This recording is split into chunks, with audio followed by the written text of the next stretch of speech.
ይሄ ኃይል እስካልተነቀለ ድረስ ኢትዮጵያ ሰላም አታገኝ። ከጥቅምት 4 በላይ የደነገጥኩበት ያዘንኩበት አንገት የደፋውበት ቀን የለም። የትግራይ ህዝብ ራሱን ነፃ ማውጣት አለበት። በህወሓትና በፌደራል መንግስቱ መካከል ከበድ ያሉ መካረሮች እየታዩ ነው። በሰሜን ህዝብ መጠቃት 5ኛ ዓመት መታሰቢያ ዕለት ላይ መልእክት ያስተላለፉት የጦር ኃይሎች ጠቅላይ ኤታማዦር ሹም ፊልድ ማርሻል ብርሃኑ ጁላ ህወሓትን በተመለከተ ከሰጡት ማብራሪያ የተወሰደ ነው። ጥንቅራችን ይዞታል።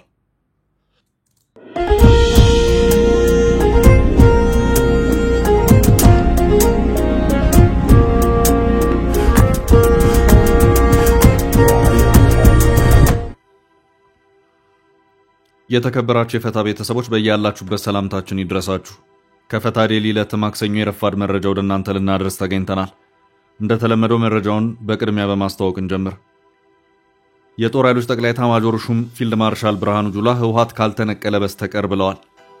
ህወሓት ከበቂ በላይ የሆኑ የጦርነት ትንኮሳዎችን አድርጓል በማለትም የትንኮሳዎቹን ማሳያዎች የዘረዘሩት ፊልድ ማርሻሉ ጦርነትን እኛ ብቻ ማስቀረት አንችልም፣ ከተጠቃን ራሳችንን እንከላከላለን በማለትም ለትግራይ ህዝብ ጥሪ አስተላልፈዋል። ጥንቅራችን ላይ ያደረሳችሁ ከያዛቸው መረጃዎች መካከል ነው። ዝክረ ሰሜን እዝ መቼም አንረሳውም እንዳይደገም በሚል ርዕስ ከ2 ሰዓት ከ30 ደቂቃ በላይ ርዝማኔ ባለው ቃለ ምልልስ አምባሳደር ጀነራል ባጫ ደበሌ ትግራዩን ጦርነት እንዲሁም አሁናዊ የኢትዮ ኤርትራ ውጥረትን በተመለከተ በርካታ ጉዳዮችን አንስተዋል። ጀነራሉ አሁን ጥያቄው አሰብ የማን ነው የሚለው ሳይሆን አሰብን በጉልበት ነው የወሰዳችሁት፣ በጉልበት ይመለሳል ሲሉ ጥብቅ መልእክት ሰደዋል። መረጃውን ይዘናል። በፌደራል መንግስቱና ህወሓት መካከል ያለው መካረር ወደ ዳግም ጦርነት እንዳያመራ ከፍተኛ ስጋት ፈጥሯል በሚል ይፋዊ ማሳሰቢያ መግለጫ ተጋርቷል። ልዩነቱ በንግግርና በድርድር እንዲፈታ ጥሪ ቀርቧል። ዝርዝር መረጃውን እናደርሳለን። እስራኤል ኤርትራውያንን ማባረር ጀመረች።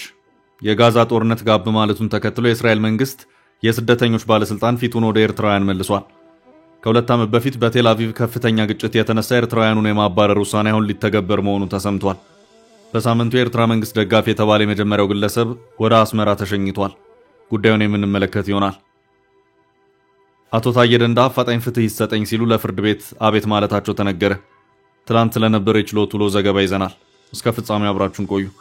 የምንለቃቸው ዕለታዊ ትኩስ ዜናዎች እንዲደርሷችሁ ላይክ፣ ሼር፣ ሰብስክራይብ ማድረግ እንዳትረሱ።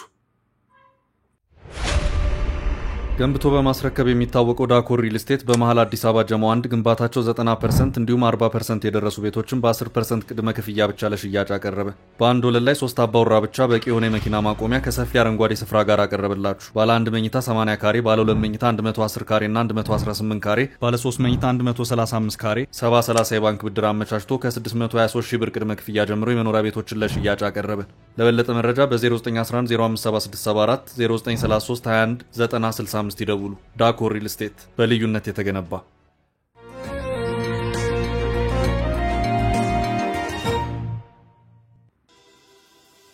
ህወሓት ካልተነቀለ ፊልድ ማርሻሉ የጦር ኃይሎች ጠቅላይ ኤታማዦር ሹም ፊልድ ማርሻል ብርሃኑ ጁላ ህወሓትን በተመለከተ ጠንከር ያሉ መልእክቶችን አስተላልፈዋል።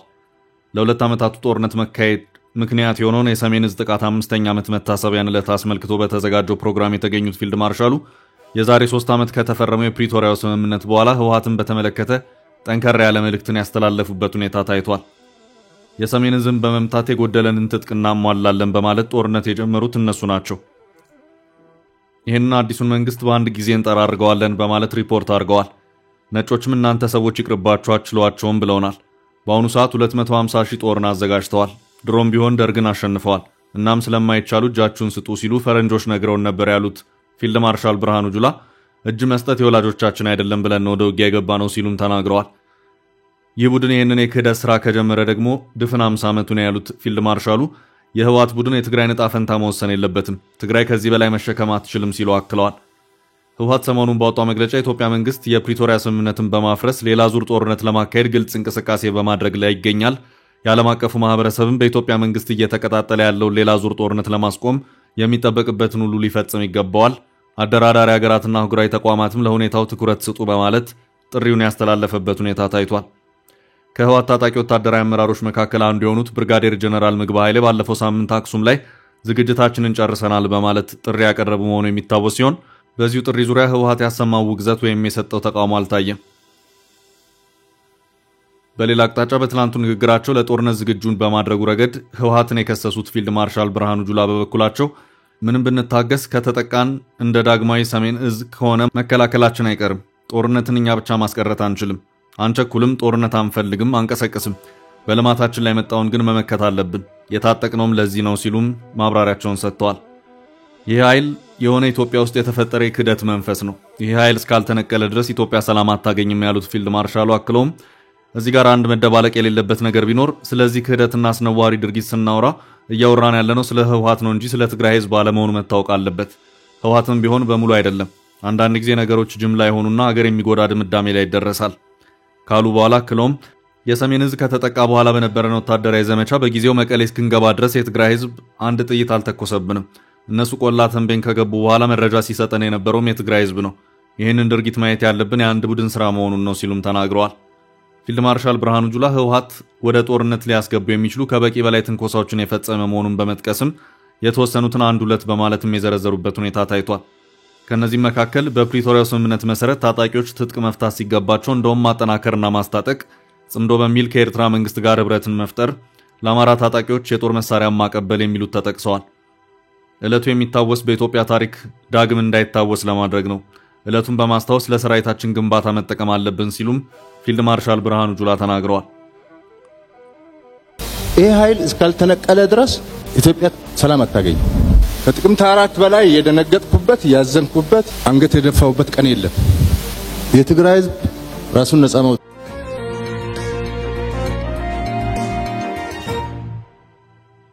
በቀጣይ ርዕስ አሰብን እናስመልሳለን ጀነራሉ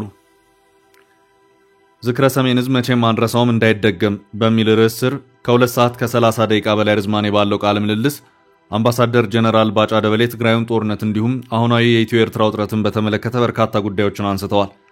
ጀነራሉ አሁን ጥያቄው አሰብ ማን ነው የሚለው ሳይሆን አሰብን በጉልበት ነው የወሰዳችሁት፣ በጉልበት ይመለሳል ሲሉ ጥብቅ መልእክት ሰደዋል።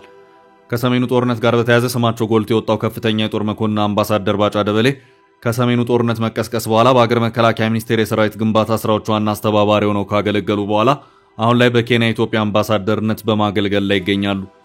ጀነራል ባጫ ደበሌ በዚሁ ቃለ ምልልሳቸው በሰሜኑ ጦርነት ወቅት የኤርትራን ሰራዊት በተመለከተ ማብራሪያ የሰጡ ሲሆን የኤርትራን ሰራዊት ያስገባው ህወሓት ነው ሲሉ ተደምጠዋል። ህወሓት የኤርትራ መንግስትን ናግባ ያለው በአፉ አይደለም ያሉት ጀነራሉ ሲተኩሳቸው በነበሩት ሮኬቶች ጋበዘው ከገባም በኋላ የኢትዮጵያ መንግስት የኤርትራን መንግስት ጋብዞ ከኤርትራ ጋር ሆኖ ጋኝ በሚል በዓለም ላይ እንዲህ አይነት ስዕል እንዲፈጠር ጥረት አድርጓል ሲሉ ጀነራሉ ከሰዋል። ጀነራሉ በዚሁ ቃለ ምልልስ ላይ ከትግራይ በኩል የኢትዮጵያ መከላከያ ሰራዊት ጄኖሳይድን በተመለከተና በጾታዊ ጥቃቶች ክስ ይቀርብበታል የሚል ጥያቄ ቀርቦላቸዋል። ጀነራሉ ይህን ሲመልሱም ሰራዊቱ ጄኖሳይድን አስገድዶ መድፈር የያዘ ስብዕና የለውም ሲሉ ተናግረዋል። ባጫክለውም በፕሪቶሪያ ስምምነት መሰረት የኢትዮጵያ መንግስት የሽግግር ፍትህ በሚል ግድያና ጾታዊ ጥቃቶችን በተመለከተ የሚያረጋግጥበት አካሄድ መቅረጹን ገልጸው አብሮ መስዋዕት ከፍሎ ሲጠብቅ የነበረን ሰራዊት ገድለው ሌላውን ጄኖሳይድ ፈጸመ ሲሉ ይከሳሉ ሲሉ ተናግረዋል። የኛ ሴት ወታደሮች የተደፈሩት በብረትና በሳንጃ ነው ያሉት ጀነራሉ ይህን ግን አልተናገርንም ሲሉ አመልክተዋል። ጀነራሉ ትግራይ ውስጥ የተፈጠረውን ነገር የሽግግር ፍትህ ይፍረደው ሲሉ ገልጸዋል። ህወሓት ይህን ለመክሰስ ሞራል የለውም ያሉት ጀነራሉ ይህን ሲያስረዱም ህወሓት የኢትዮጵያ ሰራዊት ተጽዕኖ ፈጥሮበት ወደ ተንቤን በረሃ ሲገባ ከዚህ ለመውጣት የፈረንጆቹን ልብ መማረክ ነበረበት። ለዚህም የኢትዮጵያን ሰራዊት በጾታዊ ጥቃት ወንጅሏል ብለዋል። የኢትዮጵያ ሰራዊትን በጅምላ ግድያ ከሰዋል ያሉት ጀነራሉ የያዟቸው ወታደሮችን ዩኒፎርማቸውን አስወልቀው የራሳቸውን ሲቪል ዩኒፎርም አስለብሰው ገደል ላይ በአማርኛ እያወሩ ሆን ብለው በጥይት ገድለዋል ሲሉ የህወሓት ኃይሎችን ከሰዋል። ከዚህ ሌላም የእኛን ዩኒፎርም እየለበሱም ሲደፍሩ ነበር ያሉት ጀነራል ባጫ ደበሌ የእኛን ዩኒፎርም የሚለብሱትም ዋነኛው የመከላከያ አልባሳት መጋዘን የነበረው ትግራይ በመሆኑ ነው ሲሉ አመልክተዋል። ጀነራል ባጫ ደበሌ ኢትዮ ኤርትራ ወቅታዊ ሁኔታን በተመለከተ በሰጡት ማብራሪያ ላይም አሰብ የኢትዮጵያ ነች ያልነው የኢትዮጵያ ስለሆነች ነው 100% አሰብ የኢትዮጵያ ነች አበቃ ሲሉ አሳስበዋል። በተንኮልና በሸፍጥ አስመራና አዲስ አበባ ሆናችሁ ወስዳችኋል። ያኔ የተናገራችሁ ሰው የለም። በዛን ጊዜ የሚናገር ሰው አንገቱ ይቆረጣል ያሉት ጀነራሉ አማራ የሚተርተው አንድ ተረት ሲሉም በጠቀሱትም ደረቅ ሀቅ ጉሮሮ ይቀዳል፣ መቼ ለማንየት ልናገር የሚለውን ነው ትውልዱ ሲጠብቅ የነበረው ሲሉ ባጫ አመልክተዋል። አሁን ላይ ስልጣን ላይ ያለው መንግስት የዚህ ትውልድ አካል እንደመሆኑ ኢትዮጵያን አሰብ ያስመልሳል፣ የኢትዮጵያ ህዝብም በዚህ ተግባብቷል ሲሉ አምባሳደሩ አጽንኦት ሰጥተዋል። አሁን ጥያቄው አሰብ ማን ነው የሚለው ሳይሆን አሰብን በጉልበት ነው የወሰዳችሁት፣ በጉልበት ይመለሳል ሲሉ ጀነራል ባጫ ደበሌ ጥብቅ መልእክት ሰደዋል። ይህ የሚሆነው ክፉ ከመጣ ነው ያሉት ጀነራሉ ነገር ግን በጉልበት ለመመለስ አንሄድም ሲሉ አጽንኦት ሰጥተዋል። ይልቁን ብንተባበር ይሻላል ያሉ ጀነራሉ ሻዕቢያ የኤርትራ ህዝብን በማትንቀሳቀስ በአሮጌ ዕቃ በተሞላ ሙዚየም ውስጥ አጭቆ ሊያውም ያ ሙዚየም ጎብኚ የሌለው ታጭቆ ይገኛል ብለዋል። ሻዕቢያ ከኢትዮጵያ ዳር ድንበር እጅህን አውጣ ሲሉ ያሳሰቡት ጀነራሉ ጽምዶ በሚል ለተለያዩ ጽንፈኞች የምታደርገውን ድጋፍ አቁም፣ ይህን ካላቆም ከጊዜ ጉዳይ ነው፣ ማንም ራሱን ይከላከላል ሲሉ አመልክተዋል። እንዴት እንደምንዋጋም ኤርትራኖች ያቁናል ሲሉ ጀነራሉ አስጠንቅቀዋል። የሰው አፍንጫ እየመታ አፍንጫዬን አትምታ የለም ሲሉ ጀነራሉ አሳስበዋል።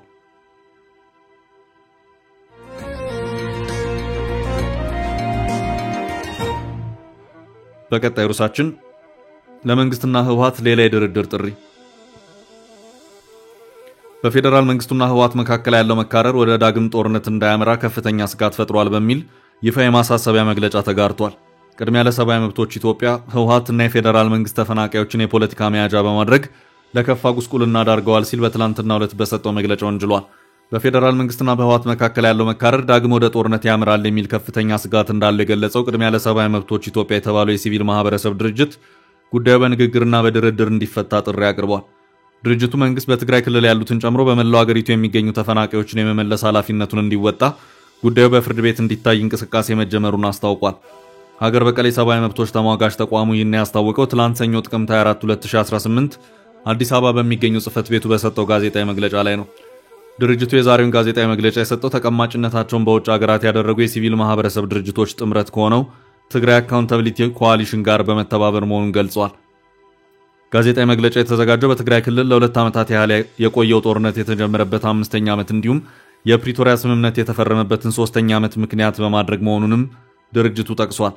የፕሪቶሪያ የሰላም ስምምነት በትግራይ ክልል የነበረው ጦርነት ያስከተለውን በጣም ሰፊ የሰው እልቂት፣ የኢኮኖሚ ውድመት እንዲሁም ሰፊ ማህበራዊ ቀውስ በማስቆሙ በአዎንታ እንደሚመለከቱት የቅድሚያ ለሰብአዊ መብቶች ኢትዮጵያ ድርጅት ዋና ዳይሬክተር የሆኑት አቶ ተስፋለም በረሀ በጋዜጣዊ መግለጫ ላይ አመልክተዋል።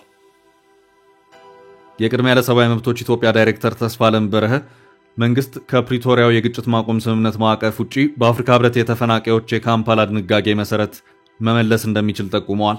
ተስፋለም በፌዴራል መንግስቱና ህወሓት መካከል ያለው መካረር ወደ ዳግም ጦርነት እንዳያመራ ከፍተኛ ስጋት እንዳላቸው ገልጸው ችግሩ በንግግርና በድርድር እንዲፈታ ጠይቀዋል። ድርጅቱ የተፈናቃዮች ጉዳይ ወደ ፍርድ ቤት ለመውሰድ እንቅስቃሴ መጀመሩንም ጠቁመዋል።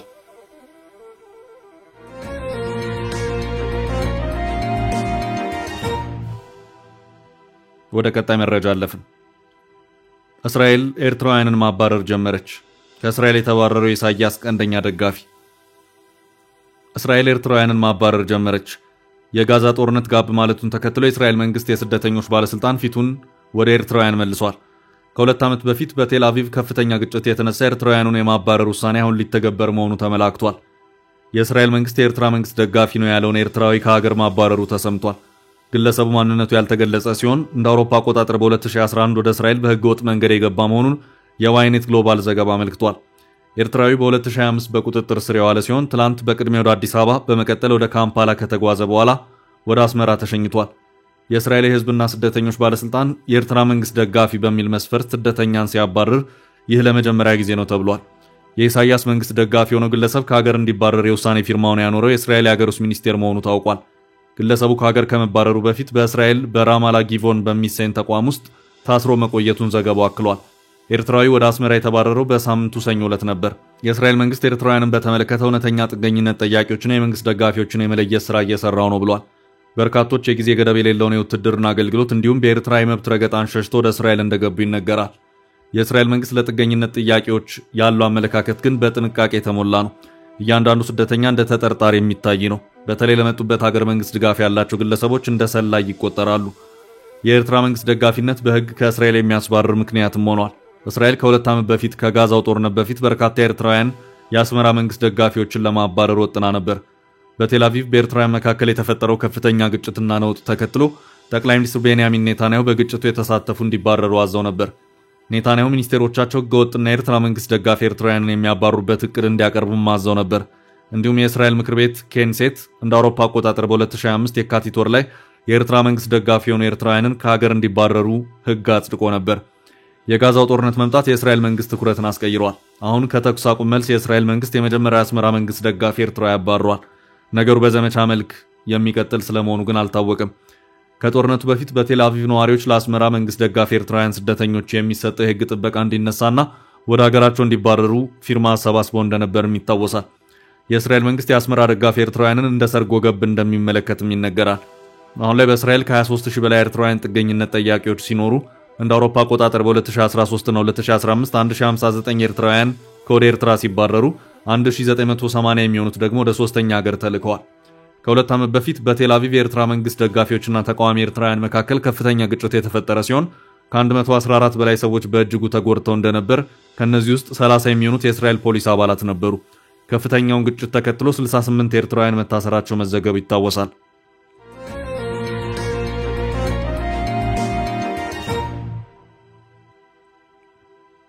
በቀጣይ መረጃችን አቶ ታዬ ደንደአ አፋጣኝ ፍርድ ጠየቁ።